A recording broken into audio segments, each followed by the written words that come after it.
जिसका डर था वही हो रहा है। सोचिए, सरेआम सोशल मीडिया पर ओबीसी आरक्षण खत्म करने की बात कही जा रही है।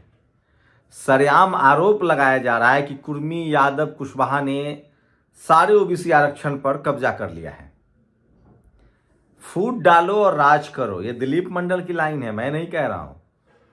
फूट डालो और राज करो, ये अंग्रेजों की नीति नहीं थी, ये मुगलों की भी नीति नहीं थी, ये जातिवादियों की नीति है। कुर्मी, यादव, कुशवाहा ने ओबीसी का आरक्षण खा लिया, ये वो कह रहे हैं जिनके पास कोई डेटा नहीं है, ये वो कह रहे हैं जिनकी संख्या सबसे कम है। ये त्रिवेदी दिन रात ये चैनलों पर बैठते हैं। सोचिए, इस देश में सबसे ज्यादा ईमानदार पत्रकार हैं जो सोशल मीडिया से लेकर और सड़क पर बवाल काटे हुए हैं। माहौल क्या है वाले राजीव रंजन एक इलाहाबाद यूनिवर्सिटी की जनरल कैटेगरी की छात्रा से पूछते हैं। वो छात्रा कहती है कि मेरे दोस्त जो रिजर्व कैटेगरी में थे उनका मिरांडा हाउस में एडमिशन हो गया। इस दर्द को दिखाया जा रहा है। पहली बात मैं क्लियर कर दूं, जो जनरल कैटेगरी के बच्चे होते हैं उनके लिए 50% सीट है। जो जनरल कैटेगरी के गरीब होते हैं उनके लिए इकोनॉमिक वीकर सेक्शन का भी रिजर्वेशन है 10%। इसका मतलब ये छात्रा जो हैं इन्होंने अपने ही कैटेगरी के बच्चों से कम नंबर लाया ओपन कैटेगरी में, जिसको ओपन कैटेगरी कहते हैं। वो जनरल कैटेगरी भी नहीं है, वो ओपन कैटेगरी है। उसमें कोई SC ST OBC का भी या किसान अल्पसंख्यक जा सकता है। This is called open category. अब आपको बताते हैं 49.5% इस देश में रिजर्वेशन है SC ST OBC का। SC ST OBC में हिंदू भी हैं, सिख भी हैं, ईसाई भी हैं, क्रिश्चियन भी है, इस्लाम मानने वाले भी हैं, बुद्धिस्ट भी हैं। पहले तो इनको बता दे कि आरक्षण कोई जाति गरीबी उन्मूलन प्रोग्राम नहीं है, जाति उन्मूलन प्रोग्राम है। ये रिप्रेजेंटेशन के लिए, भागीदारी के लिए है।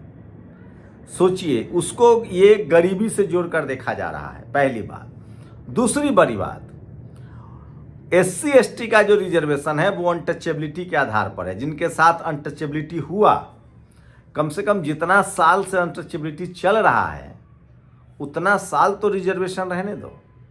और जो OBC का रिजर्वेशन है वो सब के सब सामाजिक पिछड़ापन और शैक्षणिक पिछड़ापन से है।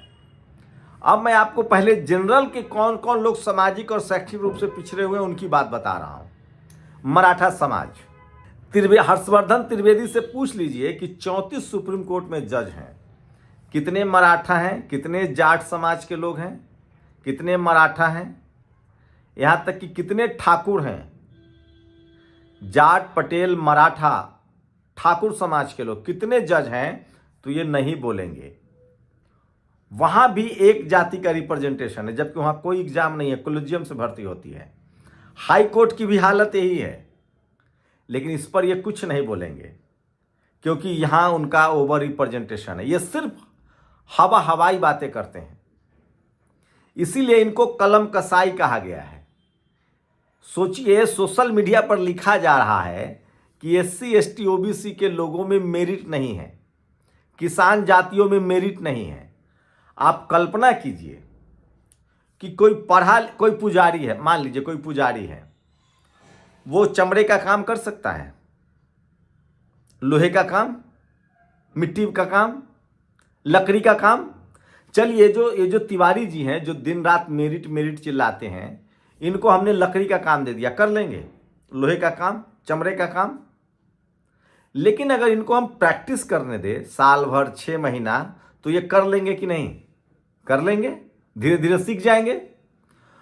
सोचिए, जिन लोगों के पुश्तैनी जिनको लकड़ी का, लोहे का, चमड़े के काम में धकेल दिया गया, उनसे कहा जा रहा है कि मेरिट नहीं और वो मेहनत करने वाले लोग नहीं है। सोचिए, जो पत्थर को तराश कर मूर्ति बना देते हैं, जो लकड़ी को तराश शानदार फर्नीचर बना देते हैं, जो चमड़े को तराश कर शानदार पर्स, बेल्ट और बैग बना देते हैं, जो मिट्टी का सीना चीर कर आपके लिए भोजन उगाते हैं, जो मिट्टी को सांचे में ढाल देते हैं, जो घर बनाते हैं, सड़कें बनाते हैं, दीवार बनाते हैं, ऊंची ऊंची इमारतें बनाते हैं, उनके पास वो मेहनत नहीं करते हैं।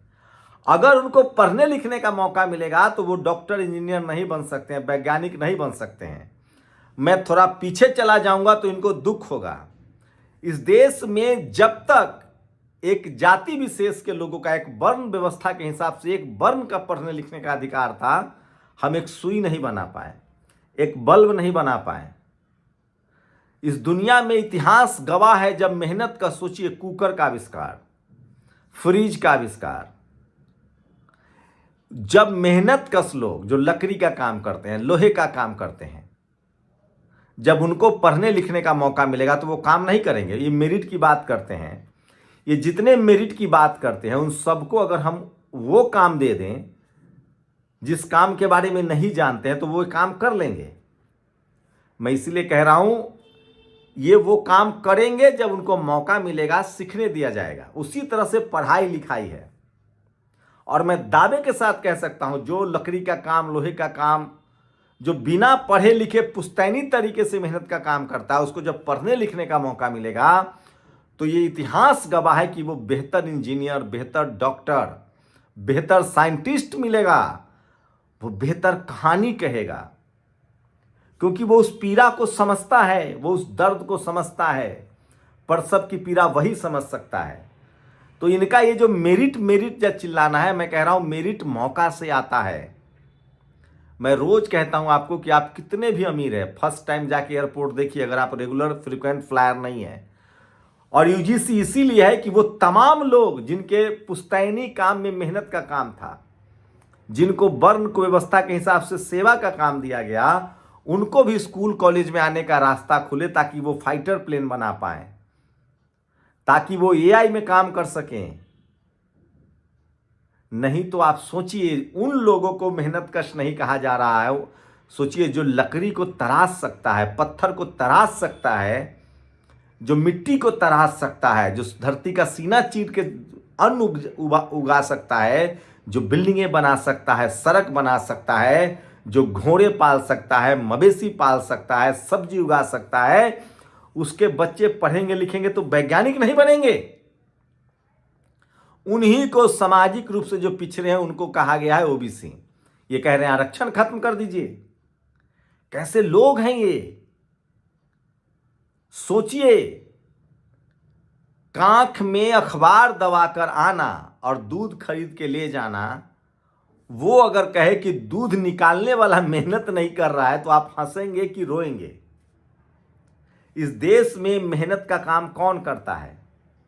और इसीलिए उसको स्कूल कॉलेज जाने दीजिए सर, देश मजबूत बनेगा। जैसे कोई महिला प्रसव की पीड़ा बता सकती है, उसी तरह से जो मेहनत कश लोग हैं, जब वो सिस्टम का हिस्सा बनेंगे, जब उनकी नस्लें सिस्टम का हिस्सा बनेंगी, तो वो बेहतर तरीके से सोच पाएंगे। मैं बार बार कह रहा हूं, भारत में साहित्य के अलावा जब तक वर्ण के नाम पर पढ़ाई लिखाई का इंतजाम था, तब तक साहित्य के अलावा, कहानी के अलावा, और वो भी मैं बोलना नहीं चाहता हूं कई बात, मैं कह रहा हूं जिसने तकलीफें उठाई है वही साहित्य भी रच सकता है। मर्द कैसे महिलाओं की कहानी लिख सकता है? शेर कैसे हिरण का दर्द बयां कर सकता है? पढ़िए आप प्रोफेसर तुलसीराम को, पढ़िए ओम प्रकाश वाल्मीकि को, पढ़िए नामदेव धसाल को, पढ़िए बाबा साहब अम्बेडकर को। ये तो अद्भुत है। जो मेहनत कश लोग हैं वो कह रहे हैं कि पढ़ाई लिखाई में फिसड्डी हो जाएंगे। अरे आपको एक मेहनत जो है ना, मेरिट जो है वो मौका से आता है। जब आपको मौका मिलेगा तो वो मेहनत करेगा। आप लकड़ी का काम, लोहे का काम, चमड़े का काम आप भी कर सकते हैं। नाले में कोई भी उतर सकता है, लेकिन उसको उस काम को तालीम देनी पड़ेगी, उसको बताना पड़ेगा। उसी तरह से कोई भी वैज्ञानिक बन सकता है, कोई भी साइंटिस्ट बन सकता है। इसका जाति से कोई लेना देना नहीं है, इसका सीधा सीधा लेना देना है मौका से। अब एक नई कहानी फैलाई जा रही है कि अरे कम नंबर वाले डॉक्टर बन रहे हैं, कम नंबर वाले इंजीनियर बन रहे हैं। अरे सर, आरक्षण सिर्फ और सिर्फ एडमिशन मौका के लिए है। जब कोई मेडिकल कॉलेज में एमबीबीएस या एमडी करता है तो उसको सेम नंबर ला के क्वालिफाई करना होता है। आप समझिए इस बात को, जब कोई आईएएस बनता है तो उसको छूट मिलती है, लेकिन उसको जीवन भर नौकरी करके साबित करना है।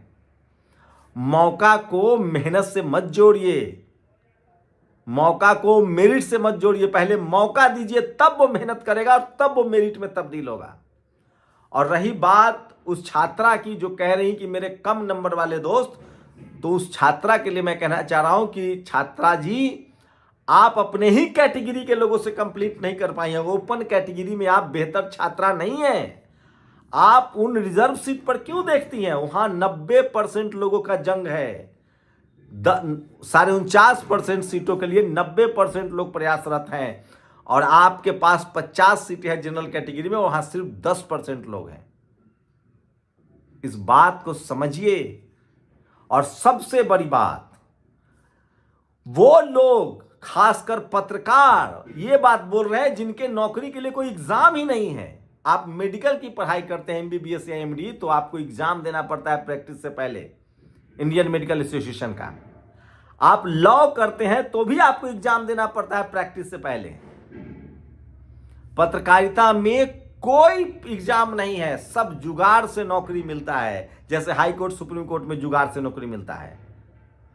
जहां जहां जुगाड़ से नौकरी मिलता है, वहां वहां सबसे कम इस देश के 90% दलित पिछड़े समाज के लोग हैं। जैसे सबसे ज्यादा जुगाड़ से नौकरी मिलता है मीडिया, वहां 1% भी SC ST OBC के लोग नहीं है, और वही लोग ये सारा रायता फैला रहे हैं, त्रिवेदी जी जैसे लोग, ये हर्षवर्धन जी। ये तो सीधे कह रहे हैं कि आरक्षण खत्म हो। मतलब अच्छा, इनके पास डेटा कहां से आता है? अरे जाति जनगणना करवाइए, दूध का दूध और पानी का पानी हो जाएगा कि कुर्मी, यादव, कुशवाहा कितना खा रहा है, और इकोनॉमिक वीकर सेक्शन का रिजर्वेशन कौन खा रहा है, और जनरल कैटेगरी में किसकी संख्या बढ़ी। आप बताइए, कितने ठाकुर समाज के लोग हैं, कितने जाट समाज के लोग हैं, पटेल समाज के लोग हैं। तो क्या कहेगा कि जाट पटेल समाज में मेरिट नहीं है? अरे आने तो दीजिए उनको। मैं इसलिए बार बार कह रहा हूं कि यह देश नाजुक मोड़ पर है। फिर से जातिवाद को लागू करने की कोशिश हो रही है। फिर से इस देश के 90% लोगों को हाशिए पर धकेलने की कोशिश हो रही है। 90% लोगों को लाचार, बेबस, गरीब रखकर, उनको शिक्षा से दूर रखकर आप बेहतर समाज नहीं बना सकते हैं। आप नए कॉलेज बना, सब कुछ तो आपके हाथ में है। सारे शिक्षा मंत्री आप, सारे मुख्यमंत्री आप, सारे प्रधानमंत्री आप, सारे एसपी आप, सारे डीएम आप, सारे वाइस चांसलर आप, अब तक अभी भी क्यों नहीं बना पा रहे हैं आप कॉलेज? क्यों नहीं आपके कॉलेज इंटरनेशनल सिस्टम लेवल का है? मैं तो डेटा दे रहा हूं, 45 सेंट्रल यूनिवर्सिटी में कितने SC ST OBC के वाइस चांसलर हैं, और अब तक कितने हुए हैं। स्टेट यूनिवर्सिटी में कितने वाइस चांसलर दूसरा है, एसपी कितने हैं, डीएम कितने हैं, IFS कितने हैं, इंजीनियर कितने हैं, वैज्ञानिक कितने हैं। और SC ST OBC की भागीदारी तो 10% से भी ज्यादा नहीं हुई है। आजादी के समय से ही देख ले तो आप हैं, तो क्यों नहीं आप चाइना से आगे निकल पाए? क्योंकि आपकी नीयत अच्छी नहीं है। आपकी सोच जातिवाद से आगे नहीं बढ़ पाती है। आप सोचते हैं कि हम अपने बच्चों को प्राइवेट में पढ़ा लेंगे, त्रिवेदी जैसे लोग। आप सोचते हैं कि हम अपने बच्चे को विदेश पढ़ा लेंगे, हम सरकारी स्कूल अच्छा कर देंगे, सरकारी तो सारे गरीब के बच्चे पढ़ जाएंगे, हम सरकारी अस्पताल अच्छा कर देंगे तो सब गरीब को इलाज मिल जाएगा, सारी नौकरियां सरकारी कर देंगे तो सबको बराबर का मौका मिल जाएगा। ये सोचिए, ये अगर आरक्षण की वजह से सबको खंड खंड और बर्बाद किया जा रहा है ताकि आरक्षण देना पड़े। 10% लोग 90 रोटी खा रहे हैं और 90% लोग 10 रोटी में गुजारा कर रहे हैं, क्योंकि उनके पास बोलने के लिए न टीवी है न अखबार है, क्योंकि वो मेहनत कश लोग हैं, लोहे का काम जानते हैं, लकड़ी का काम जानते हैं, चमड़े का काम जानते हैं, मिट्टी का काम जानते हैं, खेती का काम जानते हैं। बस वो बात बनाना नहीं जानते हैं, वो जीभ चलाना नहीं जानते हैं, वो जबान चलाना नहीं जानते हैं।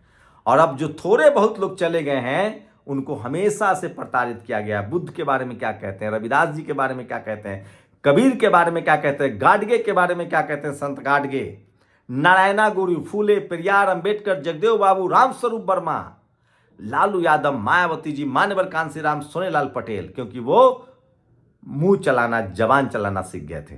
शुक्रिया। दस्तक की आपसे गुजारिश है कि अगर इसको बचाना चाहते हैं तो नेशनल दस्तक को सब्सक्राइब करने के लिए रेड कलर के सब्सक्राइब बटन को दबाएं, फिर बेल आइकन की घंटी दबाएं। नेशनल दस्तक को बचाने के लिए बहुत जरूरी है कि हर खबर को शेयर करें, लाइक करें, कमेंट जरूर करें।